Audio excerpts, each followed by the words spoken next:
En el ruido de la vida, en la normalización de la violencia y la intransigencia del ser humano, las heridas de las víctimas y las amarguras de los abusadores se escabullen en los hogares y en las familias. Levanta propone un acercamiento integral, uno desde adentro, desde los lugares donde solamente Dios puede entrar. Conversemos.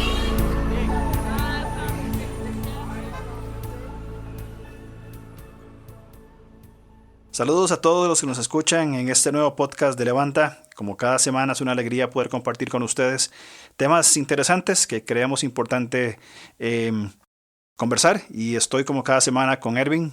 ¿Cómo estás? ¿Cómo te va? Bueno, con lo que hay, mi hermano. Es mucho lo que hay, es mucho. No, pues gracias por el saludo, mi hermano, y siempre feliz y contento de poder hablar y desarrollar temas específicos. Es igual el sentimiento, ¿verdad? Temas importantísimos, y hemos venido hablando sobre sexualidad desde el contexto en 1 Corintios 7, la sexualidad bíblica, la responsabilidad paternal.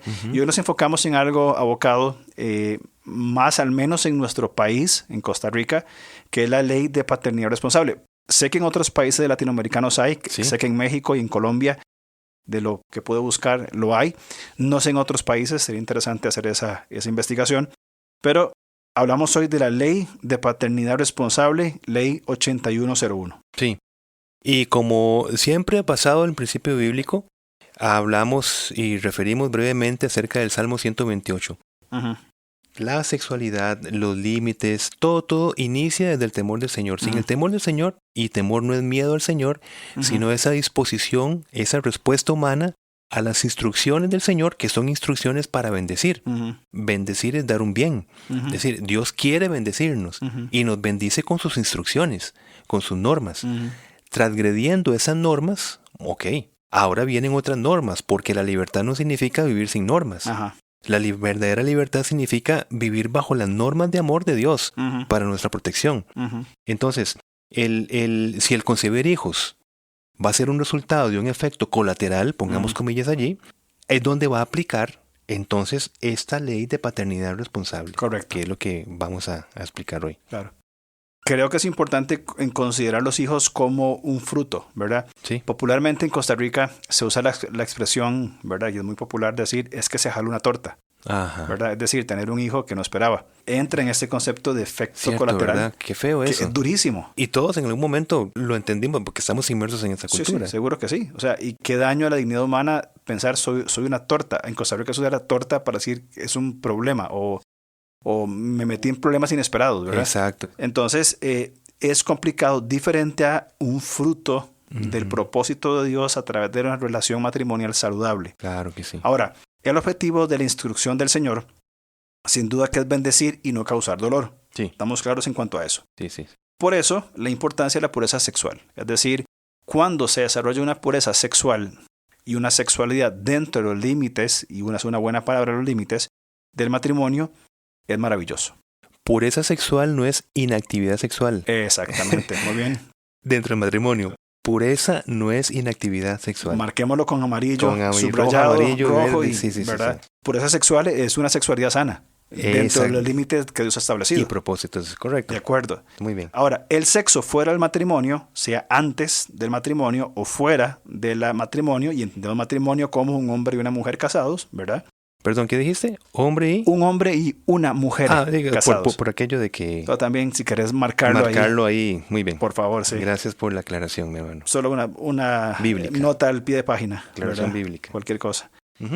Causa dolor esta vida sexual fuera del matrimonio y problemas emocionales incontables. Sí. Ahora, sin compromiso de por medio, con frecuencia hace que la persona, principalmente la mujer, por supuesto, se siente insegura, sin valor, degradada. Claro. Es una humillación saber que, desde una perspectiva de la mujer, mi esposo no le satisfago, busca en otros lugares y demás. 1 Corintios dice, huyan de la inmoralidad sexual.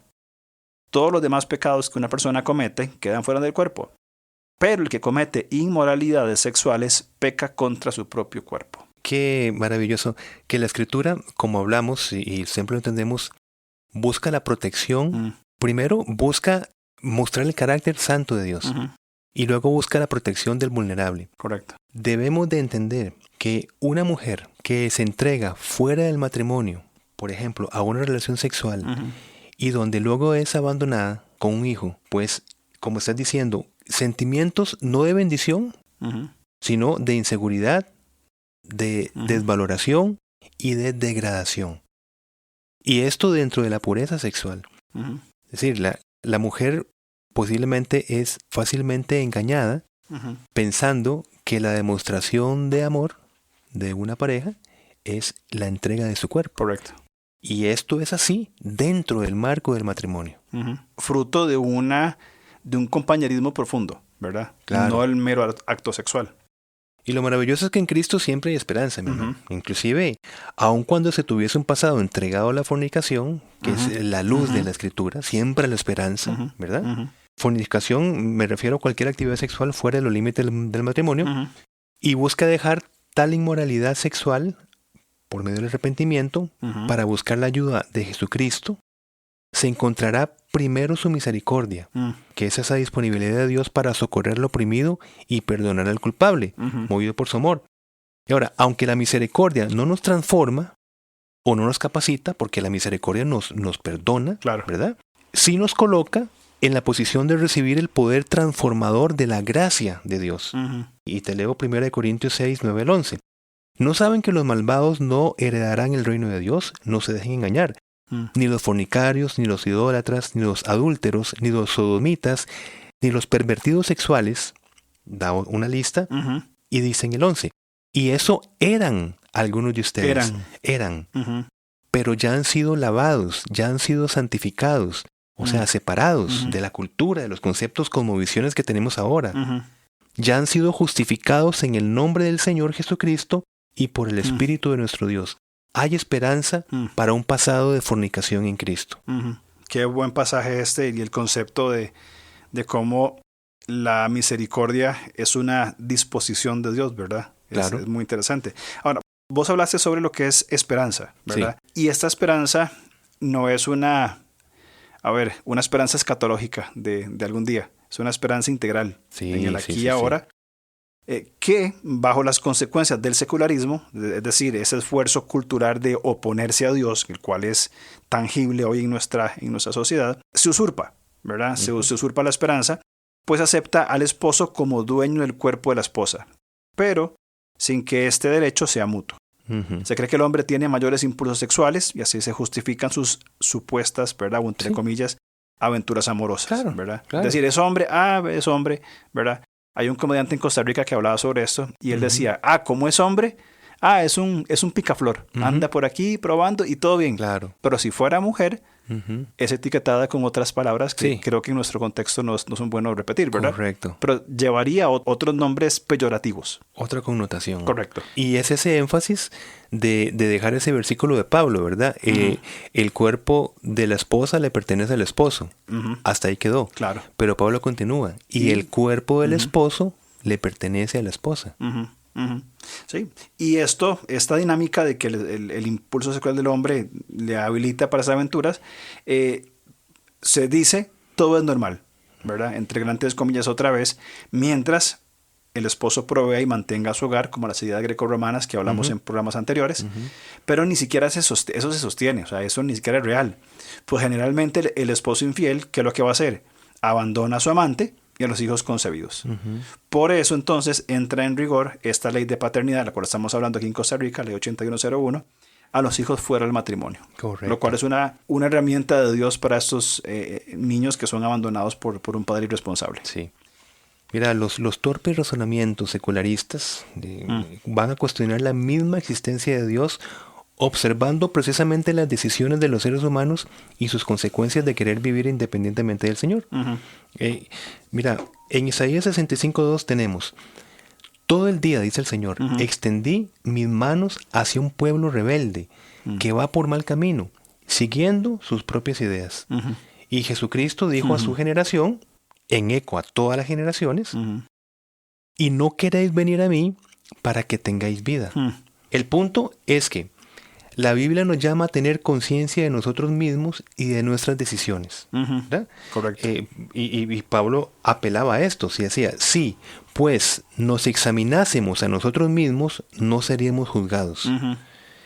Cuando por la dureza del corazón esto no es posible, o sea, honrar el matrimonio y al contrario buscar una relación extramatrimonial donde se va a concebir un hijo, entonces la persona es puesta bajo el peso de la ley civil, que con lo que nos explicabas, ya no con el propósito de concientizarla, sino obligarla, Claro. a una paternidad responsable, que no aplicó en su matrimonio, por cierto. Correcto. Sí, totalmente, porque él abandonó, aunque volvió a casa, no está presente. Está en esta dinámica de infidelidades y otros hijos fuera del matrimonio. Totalmente. Y esto es un recurso divino, esta ley, y necesario de protección de los miembros vulnerables de su nueva relación. ¿Verdad? Que esa palabra nueva no sé qué tan nueva será, ¿verdad? Pero al fin y al cabo.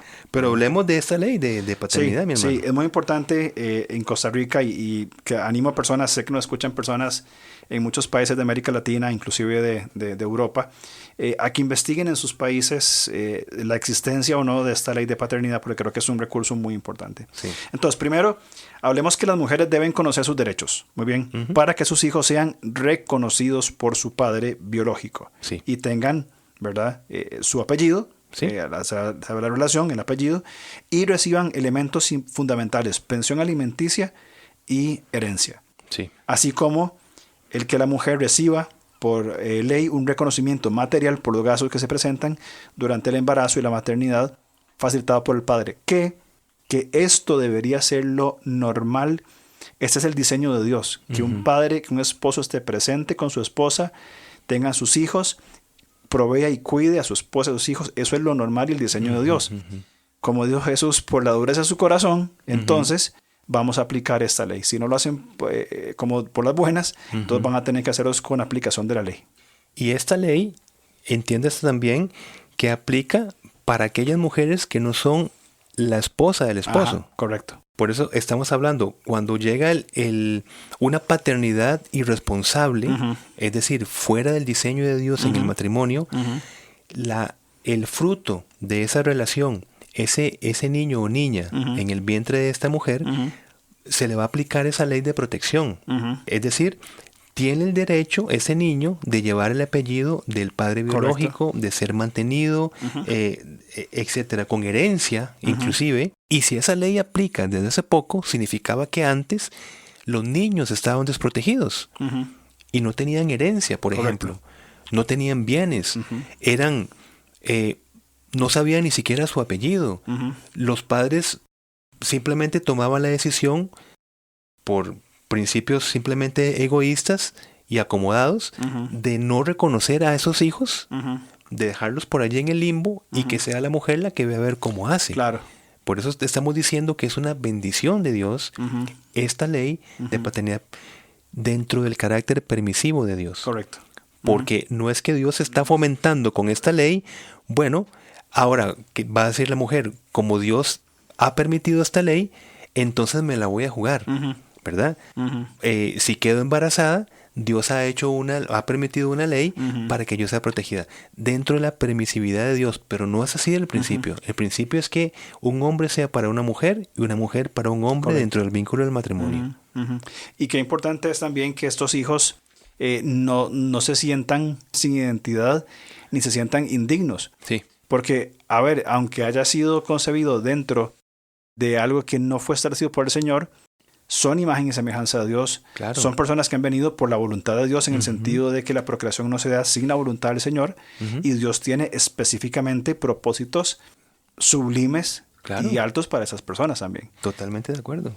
Entonces creo que es una ley que aplica mucho para salvaguardar la integralidad de las personas vulnerables. Bueno, estás hablando de derechos de personas menores de edad, ¿verdad? Y eso es justamente lo que se conoce como ley de paternidad. Estos van a ser inscritos en el registro civil, aun cuando los padres no estén casados. Eso es muy importante. También aplica para personas que no están casadas, ¿verdad? Ambos solteros tienen un hijo.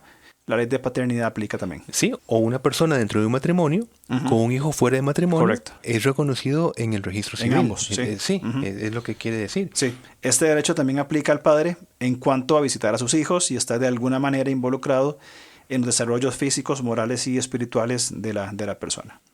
Se aplica en mujeres solteras, divorciadas o en unión de hecho cuando el padre no quiere reconocer a sus hijos. Cuando hablamos de unión de hecho es cuando se convive de manera pública y estable por más de 3 años, ¿verdad? Pública es, por ejemplo, que hayan personas que reconocen que tal personas viven en tal lugar y que son, por ejemplo, son vecinos desde hace años, ¿verdad? Y sé que cohabitan allí, ¿verdad? Tienen una fe pública. Y no se han casado. Ahora, pregunta, ¿qué sucede si el padre del menor está casado? ¿Cómo se aplica la ley? Esta ley aplica sin hacer ninguna distinción, mi hermano, y ese es el punto, sin ninguna distinción. Ahora, aconsejamos que la mujer certifique el estado civil de quien se está relacionando. Claro. O sea, es que, dentro de una sociedad donde todo puede pasar. Exactamente. Y donde el engaño es el día a día en todos los negocios, transacciones, todo, ¿verdad? Sin Cristo, engaños por doquier. Inclusive en personas cristianas también se pueden dar engaño. Cuando la pasión, ¿verdad? Ese deseo sexual incontrolado va a tratar, digamos, de acomodar o de esconder muchas cosas, conviene que la mujer en una relación, pues, sobre todo desde cierta edad, investigue en el registro civil el estado de tal persona que está conociendo. Y ahora es tan sencillo comentar en línea y hacerlo en 30 segundos. Desde el celular. Sí, correcto. Ahora, cuando el niño nace, un funcionario del registro civil preguntará a la madre si desea acogerse a la ley de paternidad responsable del hijo o de la hija y recibir los apellidos correspondientes. Claro está, incluye en caso de una negación paternal la solicitud de una prueba del ADN. Mientras esta investigación culmina, el hijo tendrá apellidos temporales de la madre hasta que llegue a un veredicto final. Sí, y en ese proceso de aplicación de la ley de paternidad, el presunto padre va a ser notificado, ¿verdad? Y tendrá 10 días hábiles para aceptar o no la paternidad. Así que es importante, para efectos de la notificación, contar con una dirección específica, sea de la casa o el trabajo, ¿verdad? Y así que, por ejemplo, te pongo dos alternativas. Si el individuo, o sea, el padre biológico, acepta la paternidad, el hijo o la hija se va a inscribir en el registro civil con los apellidos de ambos padres. Si no se presenta el padre, luego de la notificación, después de los 10 días hábiles no se presenta, igualmente se aplican ambos apellidos. O sea, que esto es un logro de esta ley de paternidad. Claro. El niño, aunque el padre no se presente, siendo notificado, tendrá los apellidos, y esto es parte también de como hablaste vos, de la identidad, ¿verdad? Claro. Soy hijo de un padre y hijo de una madre. Correcto. Y el punto 2, si se presenta el padre pero niega la paternidad, se le va a aplicar, y eso es importante, de forma gratuita, una prueba de ADN, ya sea por sangre o por saliva. Si tal prueba demuestra que el sujeto no es el padre biológico, ahora sí, el hijo o la hija tendrá los apellidos de la madre. Estamos explicando el marco de la ley de paternidad responsable, para que la mujer no se sienta desprotegida por una irresponsabilidad, no estamos diciendo solamente del padre. Consensuada, ¿verdad? O posiblemente puede ser que la mujer haya sido engañada. También. No sabía que tal persona estaba casada. Claro. ¿Verdad? Pues porque eso puede pasar. Correcto. Entonces hay una ley, en Costa Rica al menos, que ya protege a la parte vulnerable, sea la mujer y principalmente al hijo. Correcto. Por eso paternidad responsable. Sí, es muy importante ese sentido de identidad, ¿verdad? Que los niños, que toda persona debe tener, de saber, indiferentemente quién sea mi padre, saber quién es ya es valioso para la persona, ¿verdad? Claro que sí.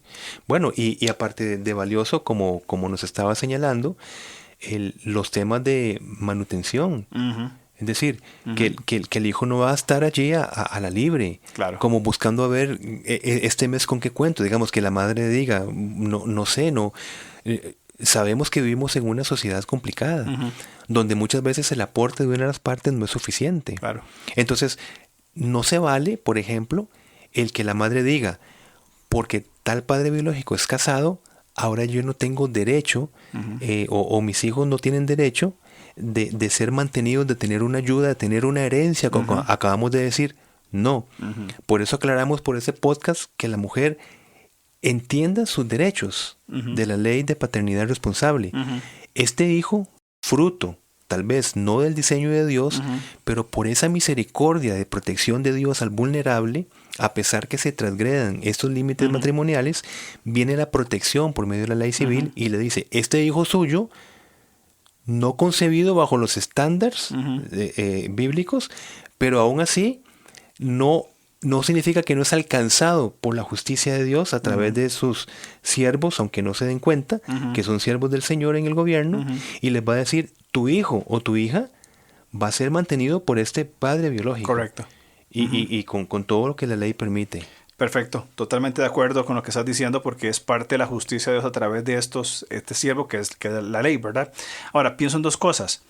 Uno, cuando se distorsiona el propósito de Dios para el sexo, y un hombre, particularmente hablando del hombre, tiene hijos con diferentes mujeres por ser el macho, por ser el masculino, porque, y hablo sarcásticamente, yo por ser el macho puedo acostarme con quien quiera. Tiene 2, 3 hijos fuera del matrimonio, aparte de su matrimonio. ¿Qué daño? Y hablemos del daño menor, el daño económico. El hecho de estar pagando la manutención de 2, 3 hijos fuera del matrimonio, aparte de su presente relación, o sea, el daño que implica. Y hablemos, como dije, de lo más superficial, la parte económica. Pero todo el desarrollo interno de él como persona, de las mujeres afectadas, de los niños en su crianza, a nivel emocional, social, físico, familiar, etcétera, espiritual, hay un daño profundo. ¿Por qué? Porque una persona decidió desvirtuar el modelo y los límites que Dios estableció. Claro. Entonces, es para pensar y ser reflexivos en esta dirección.